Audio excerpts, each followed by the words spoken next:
શું બનાવું મમ્મી? શીરો બનાવું. શીરો બનાવું? સ્પેશિયલ કોના માટે બનાવ? સ્પેશિયલ બધું માટે. બીજું બધો એમાં એક બે જણો ખાવા જ ના ખાવે. એવું પાછું એટલે માપનો બનાવે. બરાબર. તો એના કેવું બનાવવાનું બીજું? મગ બાફ્યા. મગ? વઘારેલા મગ. આદુ લસણ મરચાં પડી તૈયાર કાઢી દીધા. બરાબર. શીરો ને મગ. સરસ સરસ. શ્યામને હમણાં ખાધું હોય હા. શ્યામ ના પાડે મારે નહીં ખાવાની ઈચ્છા. અને મારા તારે નહીં ખાવાનું? હમણાં તો પૂછ્યું એટલે કહેતો હતો ને બધો તો થોડા ખાઈશું. એવું હોય તાર. થોડો લેવાનો. હા તો થોડો ખાઈ લઈશું. બરાબર. થોડો ખાઈ લઈશું. હા, જો આ વડો આવ્યા તો મોમો માસી ઘેરથી. એક વધી વસા પાછળ થઈ ગયો પાછળ બધા. આખી ડીશ ભરી મોકલાયા હતા માસી. મસ્ત હતા પણ તું ખાધા? અડદના બનાવ્યા હતા. તો ખાધા? ગોમથી લોટ લાયા હતા દવાઈનો અડદ. હમ. એટલે મસ્ત લાગ્યો. તું એ ખાધા હતા? એ ખાધા. મસ્ત મસાલાવાળા હતા. હા ના કોઈ? હા. બધો મસાલો કરી તો માસી એટલે હા. રાજગરાનો બનાવો. ના હો.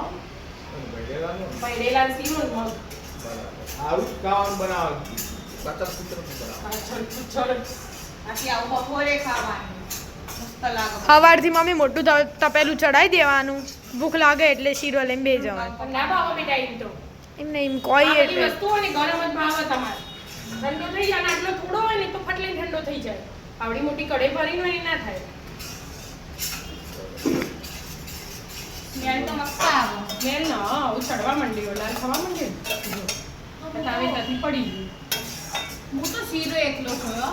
મગ મસ્ત આદુ લસણ મરચાં નાખીને બનાવું. પહેલા શીરો બે ખાવાનું. બે ખાવાનું.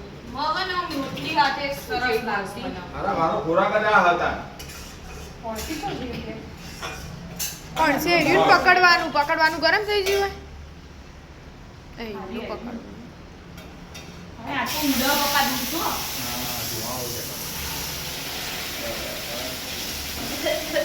આ તો પોણી જેવું થઈ ગયું મમ્મી. ધુમાડો થઈ ગયો. આમાં પોણી જેવું પોણી નાખવાનું. મસ્તનો ઘી પીસાડી બુદ્ધિશાળી વ્યક્તિ. શીરો લોક તો બધા બનાવતા જ હોય. બધાના ઘેર. અને આ જ ખવાય. પગ ચાલુ અનાતી. આ પેલા દાદી ને બધા છે પગ ચાલે આવું બધું બહુ શીરો મગજ ખાઈને ચાલે તાણા અત્યારે 80 વર્ષ 90 વર્ષ કાઢે. આ 50 વર્ષ તો પૂરા થઈ ગયા. દાદી બધો આવું બધું નાખો ને તો તમારા જમાનામાં તમે બધા એડિટ નહીં એકન બર્ગર પીઝા વાળા બર્ગર પીઝા વાળો થાકી જાય. હા હું આજ બોલ ને લખ્યું નહીં અંદર ડાયરેક્ટ નાખવાનું. જો શામલા આવું તો કોઈ ને તું આવું તો કોઈ હજી થોડું થશે. મસ્ત પોચો ગોળ દેશી ગોળ અમુક વાર લાવું પણ આ છોકરો ઉભો રે પોચો ભારે નહીં કાઈ ગયા નહીં લે પેડો પેડો ખાઓ.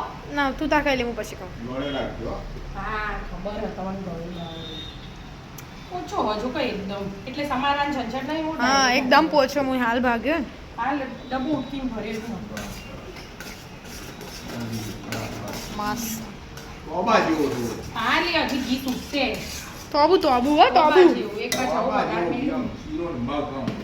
કોઈ જલસા ચમચીથી અરે આટલો ખાઈ જાય બોલાવો આટલો શીરો ખાતા અમે જોયેલા આટલો શીરો ને આટલા મગ આમ શીરો હાલવાને એટલે કઈ લઈ જા? જાઓ. સીધા જુઓ એના એના આટલો શીરો લેવાનો ને આટલો મગ અને ઘી લેતા પેતા એટલે આપણે બસ એવું નહીં કરીશું. 4 ટાઈમ નું ભેગું જ ખાઈ લેતા. ચાર ટાઈમ ભેગું નહીં એક ટાઈમ નું ખાવાનું પણ આમ ધરાઈ ખાતા ઈ ખોરાક એવા હતા પહેલા.